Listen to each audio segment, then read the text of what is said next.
I'm Professor Jun Marley and I'm the Medical Director of the Mood Disorders Unit at Ramsay Clinic. And today I'm going to be talking to you about bipolar disorders.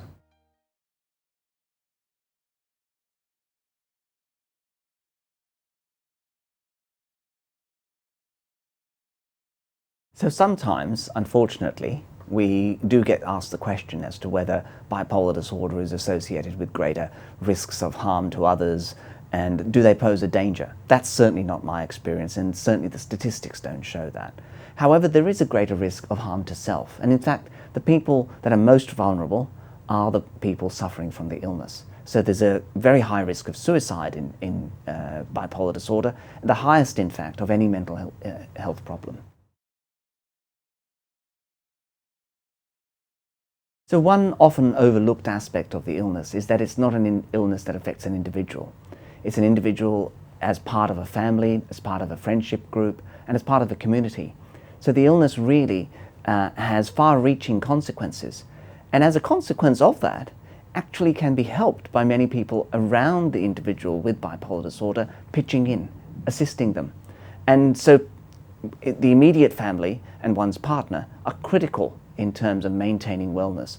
And I think there's a lot more that can be done, both with family and carers, in helping people maintain medication, for instance, and maintain wellness.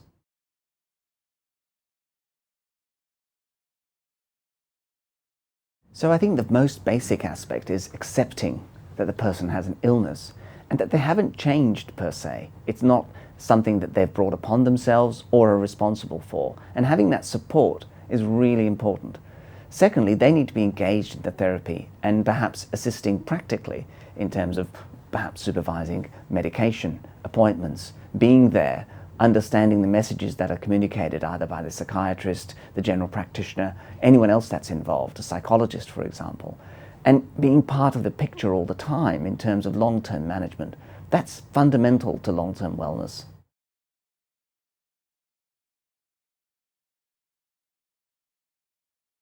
So I think if we look at the illness bipolar disorder on a world stage, Australia's leading the way in terms of understanding and destigmatizing the illness.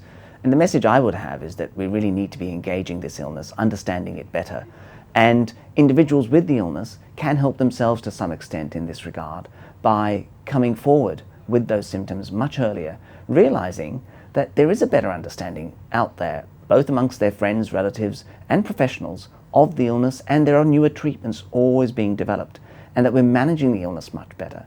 So I think we are working on stigma, which is associated with broadly mental health, but also specifically around bipolar disorder. And unfortunately, the illnesses are still misunderstood and often misrepresented. But we're doing very well as compared to other countries, and we're constantly making inroads.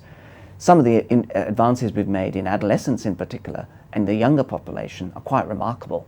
So I would urge people to be aware of other people who might have bipolar disorder, and if you have bipolar disorder yourself, seek help, engage with professionals from the outset, and adhere to the management advice that you get offered.